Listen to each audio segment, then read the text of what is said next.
This video or podcast is sponsored by Amazon Music. Thousands of podcasts and shows are made every day, from the conversations of Joe Rogan to the crimes of Morbid, and music by 50 Cent and Sabrina Carpenter. Amazon Music has the right taste in music, podcasts, and shows for you. With a growing audience of 52.5 million people using Amazon Music every day, you can help in a contributing way to benefit this new version of what was once called radio. With thousands of music and podcasts to listen to, you can listen to our podcast too, keeping things in the middle. And with you signing up, listening to one of our episodes on your app or on your computer, you can help my podcast grow to become an ever-expanding podcast group and become a new member of our listening on Amazon Music. Please use our offer down in the description below, and it would help me a lot because it would help me earn a little bit of money. Amazon Music, the site where you need to go to listen to podcasts, stories, and music that may have you bopping the whole night through. Now, let's get to the show.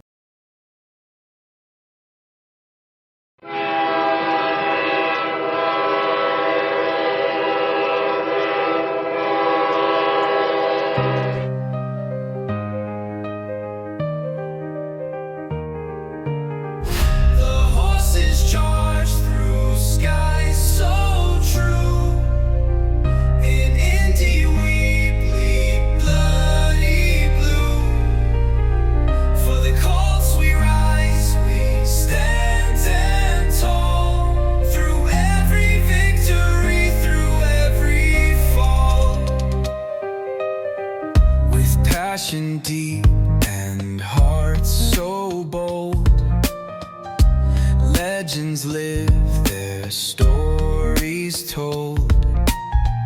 We honor Jim, his guiding light, forever shining through the fight. So join us here as voices cheer.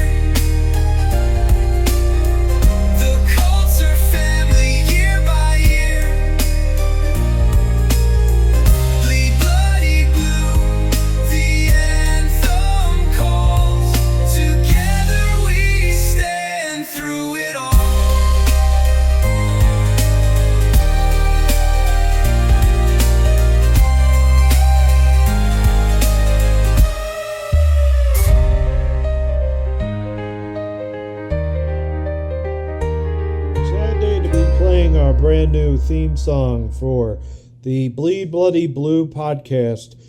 Thanks to the power of Suno AI, one of the best AI platforms out there right now for making songs, making music, providing me with the prompt, providing me with an opportunity to enter the prompt, get it in, score a touchdown, and make a great song. Like the Colts should have done today. And they didn't. They did not do that. We could have, and we came close. We came close on multiple occasions. But the one chance, the one time that anyone can act like I, in this day and age, is basically the worst receiver that I've ever seen in a long time. Now, we made mistakes like this last year. And I didn't mean to say the word retard. I really didn't. And to those that are offended, I am sorry for saying it. But that's how I feel about this team. Because Donnie Mitchell, who had 96 yards today, 3 receptions. Dude?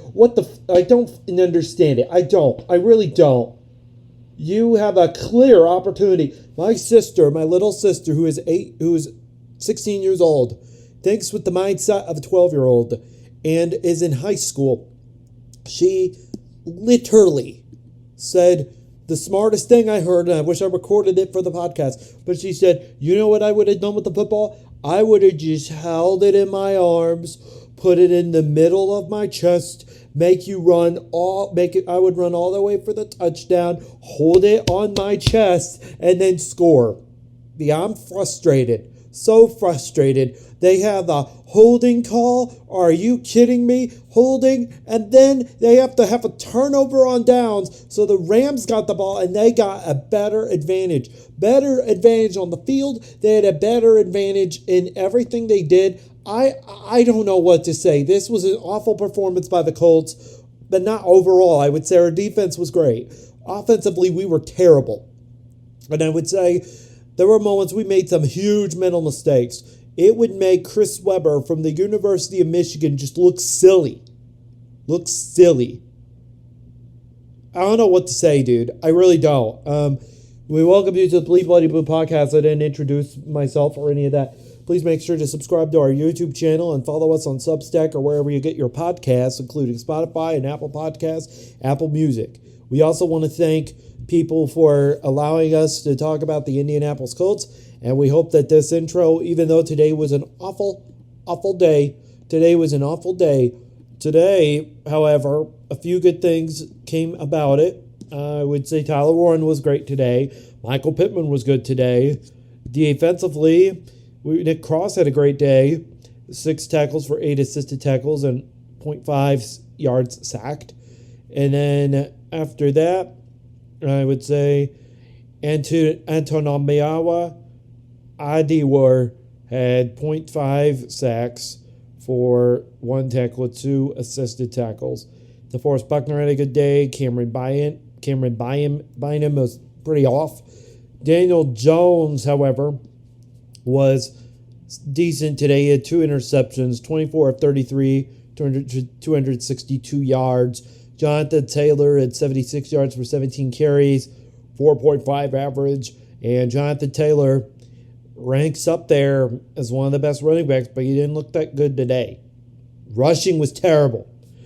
Puka Nacua. Now, if you were impressed by one player today, I know I'm going to talk about the Indianapolis Colts. I know I'm going to be talking about them, but we are going to talk more Rams on this podcast today also, because they had a great job. They did tremendous. I mean, it was not even funny how good they were today. Of course, Matthew Stafford he threw for 375 yards. He was 29 of 41, 3 touchdowns. That is unheard of. And the Cowboys and the Packers game is starting too. Looks like he's going to get taken all the way down. This started early, dude. Started early, this Packers game. It felt like 8:15 a minute ago, and now it's 8:23 Eastern on the East Coast in Indiana. Back home again in Indiana, that's for sure. I mean, I will say this, Puka Nacua played an incredible game today. Probably better than most of our guys played today.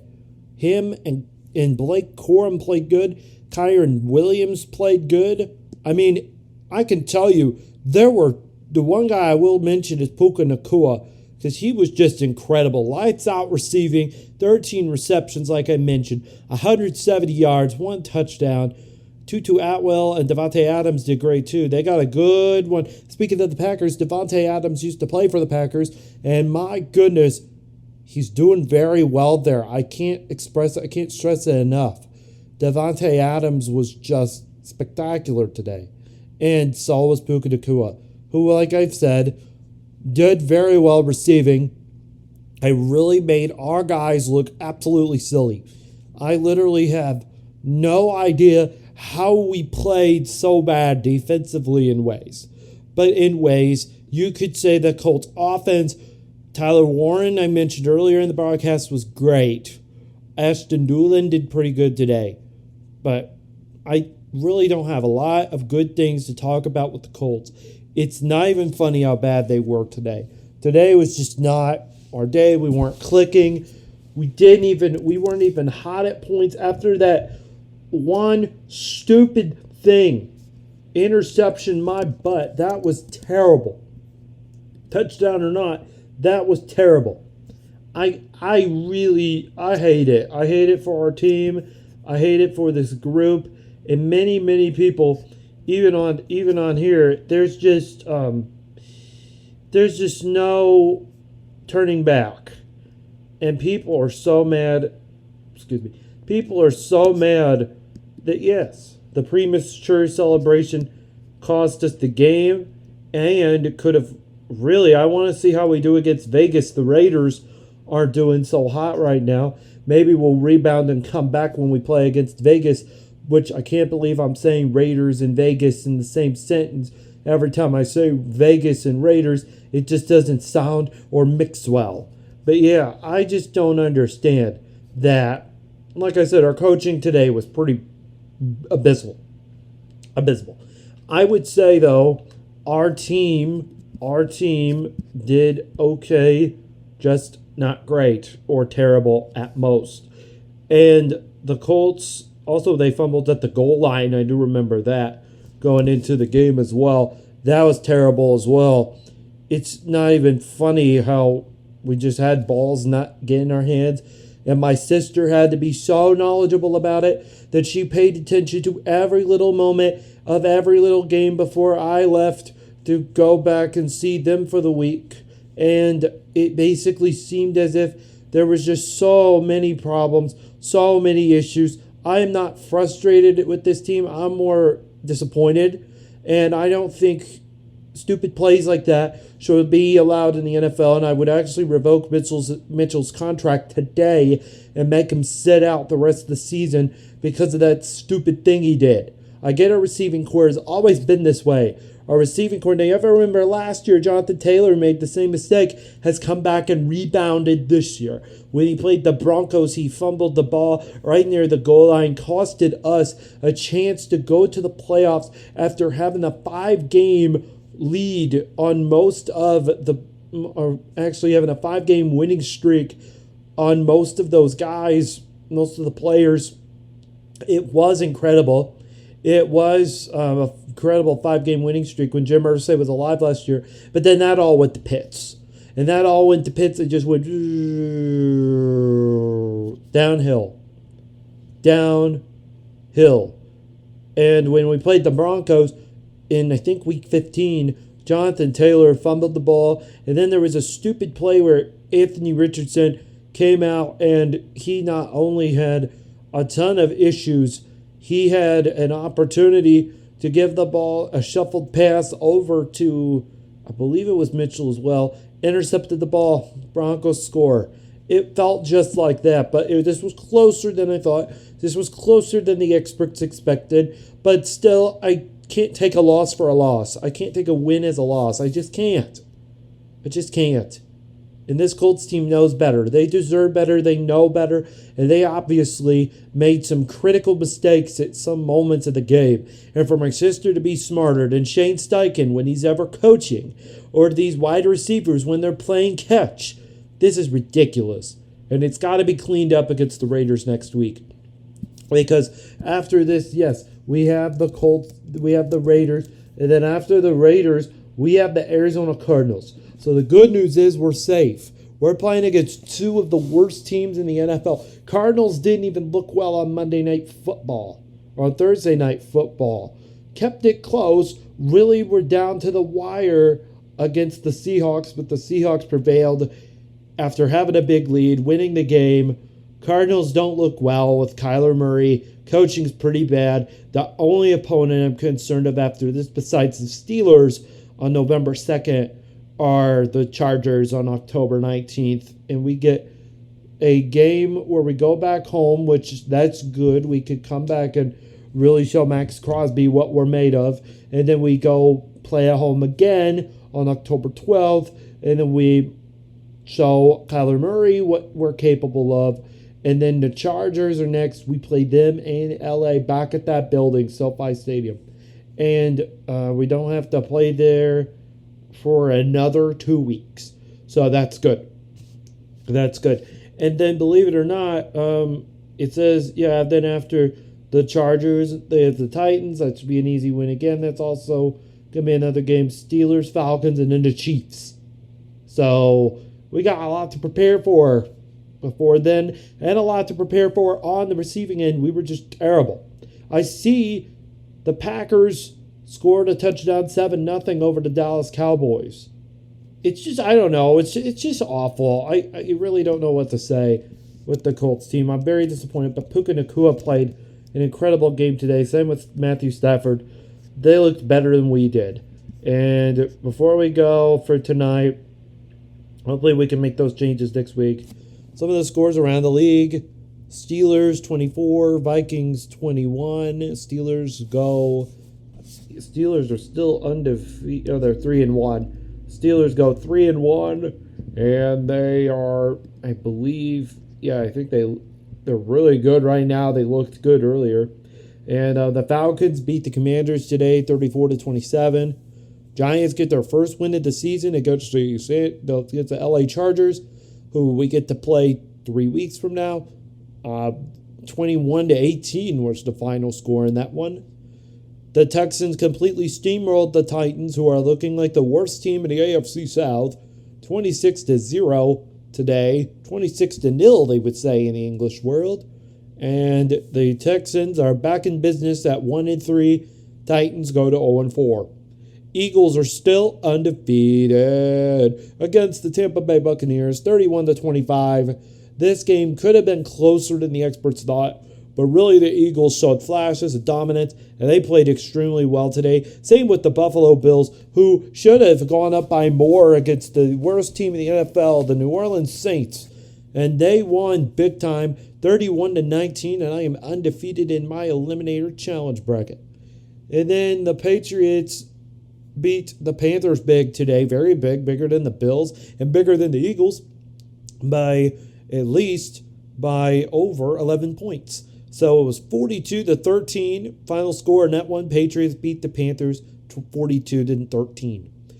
Browns and the Lions. Now the Browns, I think it's about time for Joe Flacco to sit in his rocking chair, eat some good food, spend time with his family, read a newspaper, and enjoy the sunlight because he was pretty bad today. Pretty bad. 16 of 34 for 184 yards and 2 interceptions in a 34-10 loss over Jared Goff, who was 16 of 27 with 168 yards, 2 touchdowns and 1 pick.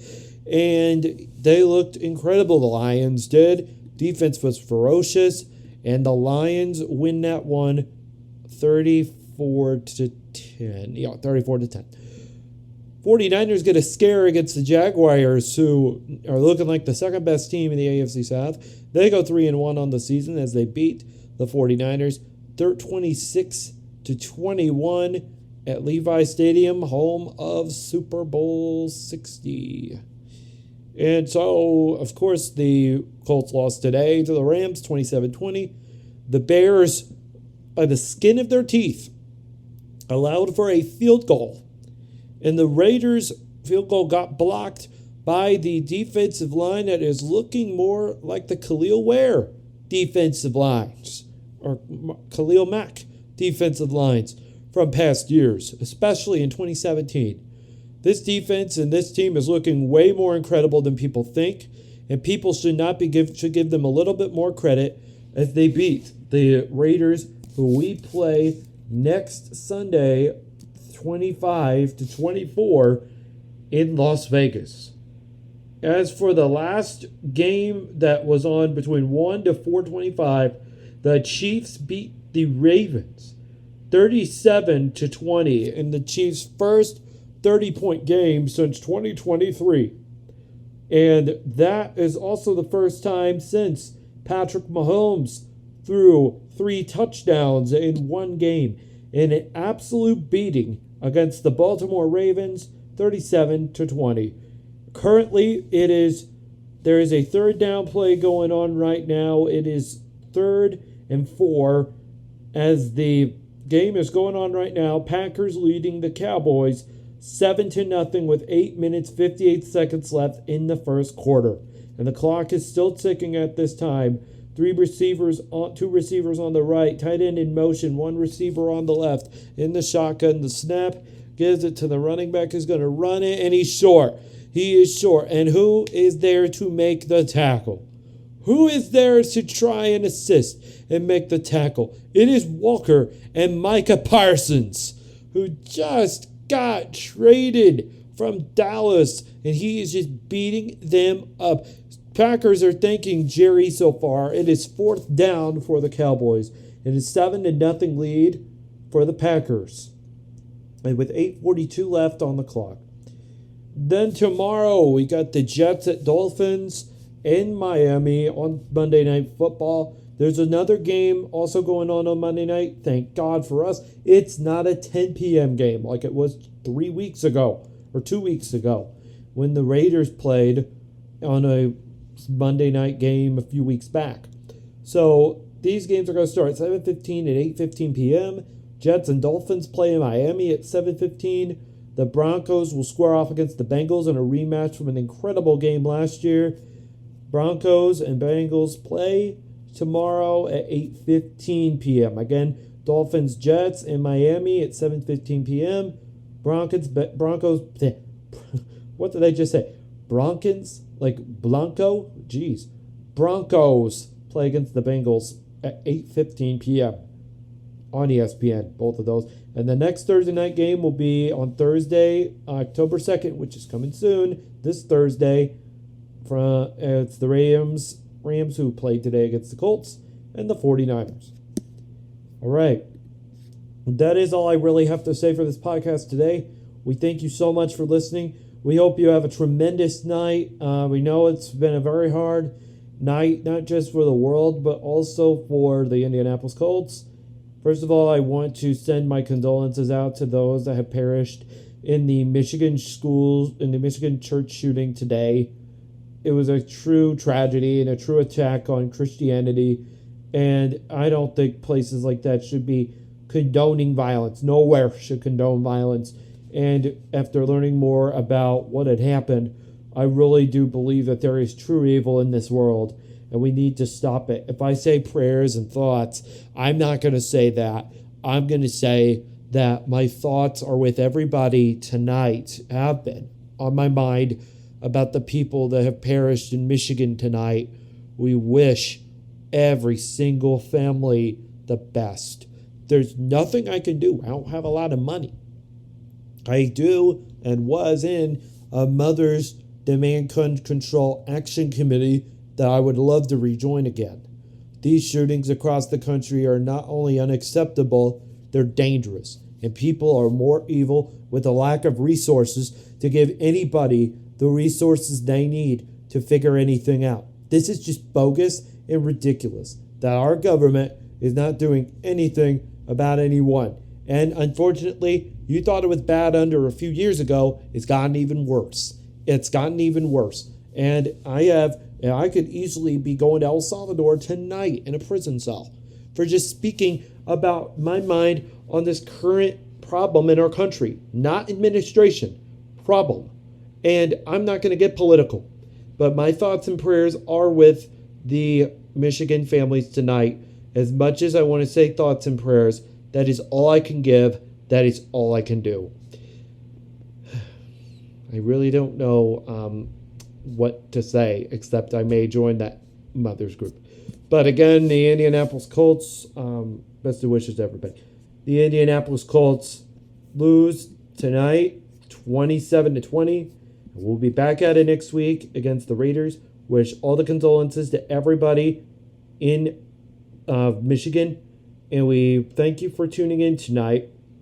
Thank you for tuning in regardless of your political opinion. We are here to freely and openly express about sports. Sometimes social work, but mostly sports. I love doing this. I love talking about sports. And it unites us all as one. Regardless of race, regardless of color, regardless of nationality. We all can agree that sports unite all of us, and that is all that matters. Go Colts, and I'll see you all next Sunday against the Raiders. Goodbye, everyone.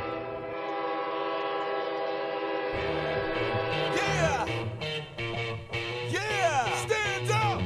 Indianapolis! Stand up! Ha! Go Blue! Ha! Go Blue! Come on! Go Blue! Stand up! Go Blue! Come on! Go Blue! Stand up! Go Blue! Come on! Go Blue! Stand up! Go Blue! Come on! Go Blue! Stand up! Go Blue! Come on! Colts Super Bowlers! Dome rock and rollers! Go Blue! Stand up! Get your hands in the sky! O to the D-line! Come on, get behind! The home team! Somebody scream! Go Blue! Come catch the feeling! Reach for the ceiling! Cause we getting that banner and we'll hang it up high! Scream for the home team! New rings and trophies! Go Blue! Go Colts! Go Blue! Go Colts! You wanna rock? You wanna roll? We gonna win it! The Super Bowl! Let's go! You wanna rock? You wanna roll?